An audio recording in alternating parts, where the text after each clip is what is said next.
Hi guys, narito ang ika-59 na kabanata ng pagbalik sa nakaraan ng makapangyarihang mandirigma at strategies. Tara at simulan na natin ang kwento.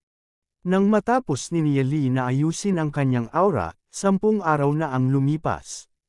Kinaya ni Duan Jian ang 10 araw na paghihirap at sakit.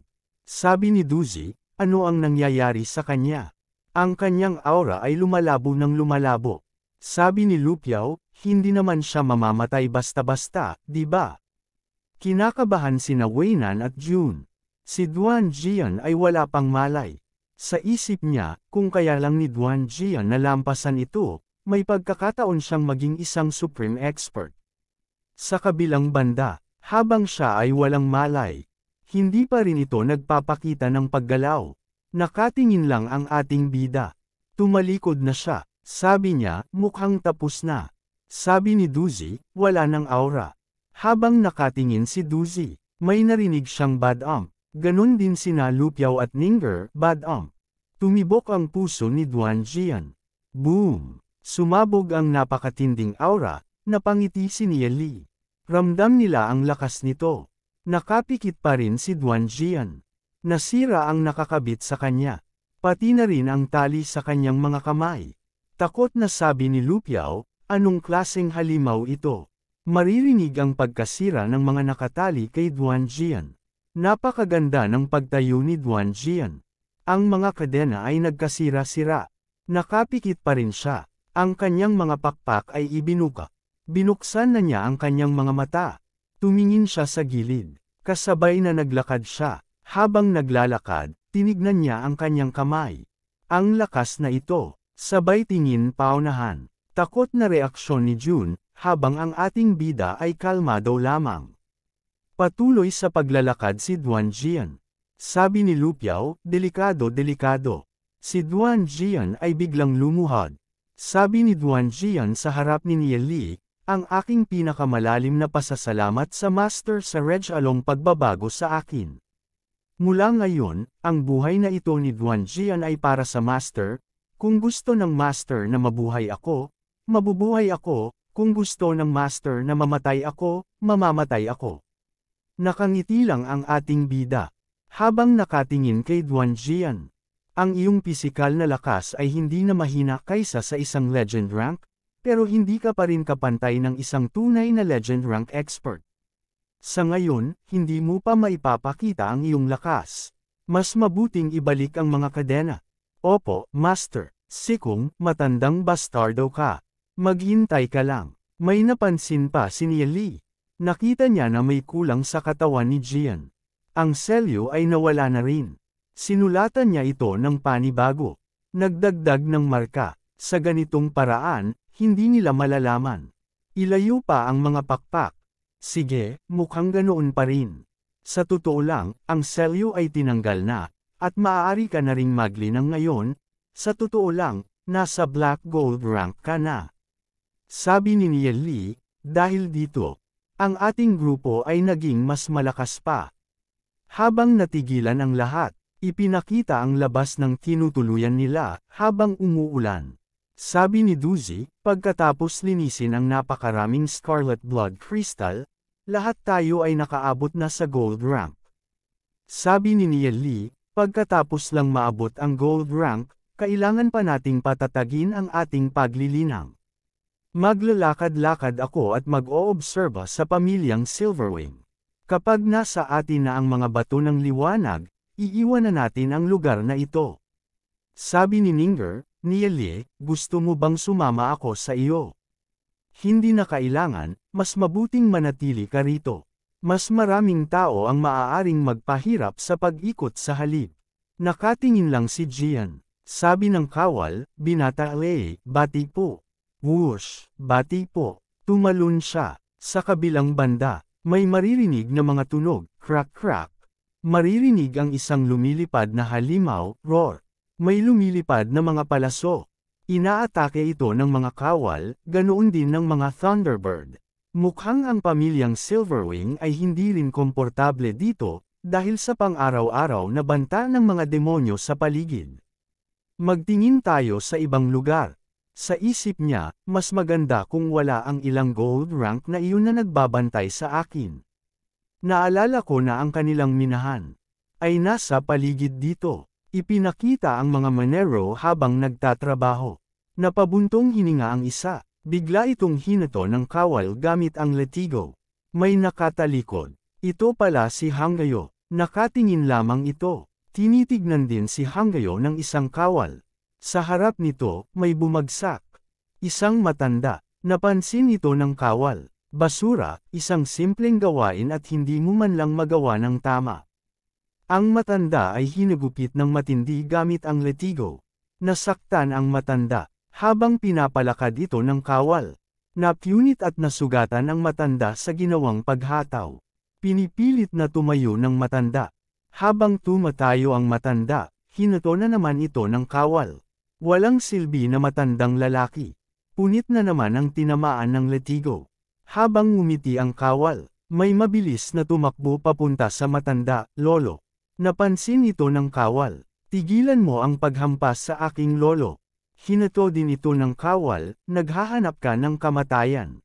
Batang bastardo, napakapit ito sa lupa. Tiniis niya ang sakit. Sabi ng matanda, bata, iwan mo na ako.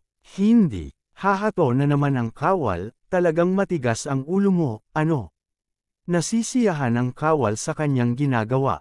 Nakatingin lang si Hanggayo. Paghataw ng kawal, may mabilis na lumapit. Sinalo ni Eli ang latigo. Nagulat ang kawal. Hinahatak niya ang latigo. Tinignan siya ni Eli. Sino ka, bitiwan mo na ngayon? Ako si Lei Zuo. Pagtataka ng kawal, Lei Zuo. Lumipad pababa si Hanggayo. Binata Lei, ako si Sikong Shu, ang side branch ng Silverwing, tungkol sa bagay na ito. Hinihikayat ko ang binata Lei na huwag makialam. Sikong Shu, huwag kang bastos. Ang binata Lei ay isang mahalagang bisita ng ating pamilyang Silverwing. Opo, sabi ni Hanggayo, binata Lei, ang minahan ng blood crystal na ito ay isang mahalagang lupain sa ating pamilyang Silverwing. Ang iyong pagiging narito ay nagpapaantala sa koleksyon na hindi maganda. Bukod dito, ang mga taong ito ay lahat ng hamak na alipin, bakit mo sila ipagtatanggol? Sa isip niya, hindi ko nakita noon, pero ang babaeng ito ay walang kahit kaunting pagkamakatao. Sabi niya, binibining Hanggayo, gusto kong isama ang batang ito sa akin. Posible ba iyon? Nakinig lang si Hanggayo. Hindi pwede. Lahat ng tao sa minahan na ito ay may marka ng alipin. Kung lalabas sila ng higit sa 1,000 metro mula sa minahan, sisabog ang kanilang katawan at mamamatay sila. Ang mga taong ito ay mula sa mga pamilyang kaaway, hindi mo aasahan na ang ating pamilyang Silverwing ay hindi mag-iingat. Sa isip niya, marka ng dugo. Hindi ko akalaing ang mga paraan ng pamilyang Silverwing ay napakasama. Kapag may marka na ang dugo, maliban kung ang paglilinang ng tagadala ay umabot sa gold rank, hindi nila ito maaalis. Tumingin siya sa mga alipin. Sa isip niya, natatakot akong hindi kita mailigtas. Bata, habang ngumiti si Hanggayo, sabi ni Eli sa isang alipin, ano ang pangalan mo? Tumingin lang ang batang alipin. Sa damit ng ating bida. Sa isip ng batang alipin, malinis na damit. Sa tingin ko ay magkakamag-anak sila. Sa isip niya, hay, hindi ko talaga kayo mailigtas. Hinawakan ng dalawang daliri ng ating bida ang batang alipin. May pumasok na mga pattern sa isipan ng alipin. Ang lahat ay nasa iyo na ngayon. Umaasa akong ang lahat ng pagdurusa na ito ay magtutulak sa iyo na makamit ang isang resulta. Natigilan ang batang alipin habang nakatingin sa ating bida. Nakatingin lang din ang kawal. Ganoon din si Hanggayo. Tungkol sa nauna, patawarin mo ang aking mga ginawa, humihingi ako ng iyong kapatawaran. Sabi ni Eli, narito ang ilang table tasks para sa iyo, kapatid. Umaasa ako na, mula ngayon, hindi naguguluhin ng kapatid ang lolo at apo na ito. Baliw ba siya? Inamoy ng kawal. Nagulat siya. Ngumiti ang kawal. Ano ang sinasabi mo, binata Lei? Dahil sinabi mo na, Siyempre hindi na namin sila guguluhin. Sabi ni Neil Lee, kung gayon ay aalis na muna ako. Tumalikod na siya. Sa isip niya, maraming kawalang katarungan sa mundong ito. Ako, bilang isang individual, ay hindi kayang alagaan ang lahat. Umalis na si Neil Lee, habang nakatingin ang batang alipin. Sa isip ng batang alipin, hinawakan niya ako sa aking noo. Nagulat siya. Naalala niya ang sinabi ng ating bida. Ano ang pangalan mo? At ang mukha nito, makikitang umuulan. Bang, pinukpok niya ang puno gamit ang kanyang kamay. Natigilan siya. Tungkol sa mga alita ng ibang pamilya, dapat sana ay nanatili akong neutral. Pero ngayon, talagang naiinis na ako. Umalis na rin siya agad. Huminto siya. Rummaging. Dumukot siya sa isang maliit na banga. Brush. May iginuhit siya sa isang puno. Pagkatapos noon, umalis na siya agad. Iiwan ko lang kayo ng isang maliit na regalo. Makikita ang kanyang iginuhit sa puno. Ay dahan daw ang nawawala. Naglalakad-lakad ng walang direksyon sa teritoryo ng angkan ng Silverwing, anumang oras na walang tao sa paligid. Mabilis na nag-iiwan si Neil Lee ng selyo sa mga puno ng kahoy. Pagkatapos ng 10 o higit pang araw, ang 3 puno ng kahoy sa buong teritoryo ng angkan ng Silverwing ay natatakpan ng selyo na iniwan ni Neil Lee. Bumalik sa tinutuluyan nilang bahay. Sinanay ko ang Wind Lightning Winged Dragon technique hanggang sa puntong ito, pero paano ko ipapaliwanag ang untimely demise of the Wailing Dragon? Sabi ng ating bida, untimely demise of the Wailing Dragon. Untimely demise of the Wailing Dragon ay tumutukoy sa 6 na acupuncture point sa katawan. Ang 6 na puntong ito ay nakatago sa ilalim ng normal na acupuncture point at napakahirap hanapin. Sabi ni Ninger, nasaan ang 6 na nakatagong punto na ito? Sabi ng ating bida, ang 6 na puntong ito. Kahit sabihin ko kung nasaan sila, mahirap pa rin silang hanapin. Sabi ni Neil Lee, ituturo ko na lang sa inyo. Lumapit siya. Naglagay siya ng Soul Force sa daliri. Lingting ay nakatago ng humigit kumulang 1 pulgada sa ilalim ng Shenting. Idinikit nito sa noo ni Ninger. Ang Soul Force ni Neil Lee ay lumalangoy sa aking katawan. Ganito, ganyan. Sa isip ni Ninger, ang sarap ng pakiramdam. Nakikinig kay Neil Lee na dahan daw ang nagpapaliwanag ng ganyan. Shen Fu ay 1 pulgada sa gilid ng Tian Fu. May napansin ang ating bida. Habang tumingin siya kay Ninger. Nasaan iyon? Sabi ni Neil Lee, medyo nasa ibaba ng lugar kung saan ginamo kita gamit ang gilding technique. Natigilan si Ninger. Naalala niya ang paggamot sa kanya ng ating bida. Nakatingin lang ang ating bida. Ganoon din si Ninger. Biglang pasok ni Lu Piao na nagmamadali, Neil Lee. Nagulat siya. Pumikit at ngumiti, pasensya na sa pag-istorbo. Teka, may nangyari ba? Oo, hehe, kanina lang, nagpadala ng salita si Sikong Yi. Sabi niya na nahanap na ang mga bato ng liwanag. Sa isip ni Lu Piao, namumula si Ninger, may ginawa sigurong kalokohan si Neil Lee. Oh, dahil sa mga bato ng liwanag, maaari na tayong umalis dito anumang oras na gusto natin. Pupunta ako para makita si Sikong Yi ngayon, manatili kayo rito at huwag kayong gumalaw, natigilan si Lu Piao. Hihihi, sabi ng Patriarch, ang aking magandang pamangkin, tinulungan kitang hanapin ang mga bato ng liwanag, at marami pa nga sa kanila. Sa isip niya, higit sa 6 na po sa kanila. Hinanap mo ang mga bato para sa iyong sariling kapakanan, di ba? Sabi niya, salamat sa abala, tiyuhin. Dahil sa mga bato ng liwanag, maaari na tayong umalis sa lugar na ito para pumunta sa labas. Ngayon kailangan lang nating hanapin ang natitirang bahagi ng race eta, at magagawa ko ng ihalo ang gamot para sa tiyuhin. Nakikinig lang ang Patriarch. Bakit hindi sabihin ng aking magandang pamangkin ang mga halamang gamot na kailangan para sa race eta? Dagdag ng Patriarch, magpapadala ako ng aking mga tauhan para hanapin ang mga ito. Tutulungan mo akong magamot at pagkatapos ay ihahatid kita, ano sa tingin mo? Dahil ang ating pamilya ay napilitang lumipat dito mula sa labas, alam natin kung gaano ito kadelikado. Hindi na kailangang ipagsapalaran ng pamangkin ang kanyang buhay. Kung hindi, maaari ka lang manatili dito sa angkan ng Silverwing. Ang aking anak, si Hanggayo, bagaman mas matanda siya sa iyo, maganda siya, maamo ang ugali, at ang kanyang talento ay napakahusay din. Kung ikakasal ko siya sa iyo, mababawasan ang malaking pasanin sa akin. Sa isip niya, maamo ang ugali. Ang kahibangan, sabi ni Niel Lee, tiyuhin, huwag po kayong magbiro, paano ako maihahambing sa kapatid na si Hanggayo? Sa isip niya, tiyak na hindi madaling ibibigay ni si Kung Yi ang mga bato ng liwanag, kailangan kong mag-isip ng isang bagay.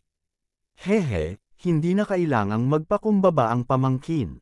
Bagaman ang iyong paglilinang ay hindi umaabot sa kay Hanggayo, ang iyong kakayahan sa paggawa ng mga gamot ay sapat na para maging karapat-dapat ka kay Hanggayo. Sa isip niya, talagang hindi sumusuko ang matandang ito.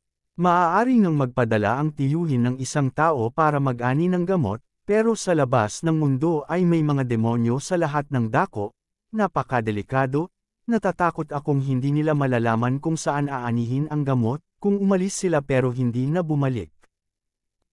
Paano kaya ito, pamangkin, sumama ka sa aking mga tauhan para mag-ani ng gamot? Dahil delikado sa labas, magpapadala ako ng ilang eksperto para samahan ka, tungkol naman sa iyong mga kaibigan, maaari silang manatili muna rito. Ayos ba iyon? Sabi niya, okay lang.